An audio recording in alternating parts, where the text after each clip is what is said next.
Hello दोस्तों, जिंदगी में पहली बार फ्लाइट चढ़ने जा रहा हूँ। आज मैं एयरपोर्ट पे हूँ, अपनी पहली उड़ान के लिए रेडी हूँ रे। तो जिंदगी में पहली बार हवाई जहाज पे चढ़ रहा हूँ। दिल तो इतना खुश है कि आंखों में पानी आ गया। सॉरी सर, मंकीज अलाउड नहीं है फ्लाइट में। अरे हटो मैडम, 10,000 का टिकट लिया है, ये नाटकबाजी मत करो।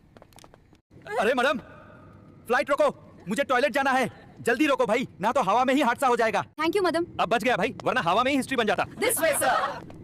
ये टॉयलेट नहीं, जिंदगी का गोल है भाई। भाई फ्लाइट भी संभल गया, टॉयलेट भी संभल गया, अब जिंदगी संभलना है। फ्लाइट का टिकट 10,000 का था, पर असली सुकून तो 10 रुपए की छई में है भाई।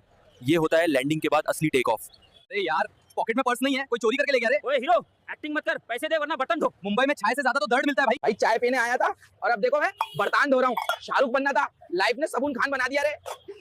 Look at this monkey washing cups like a human. Hey hero, acting मत कर, ये मुंबई है, बर्तन धो। मम्मी, ये मुंबई ने सपना भी धो दिया और बर्तन भी। बर्तन ढो दिए भाई। अब तो एक लाइक दे दो और सब्सक्राइब भी।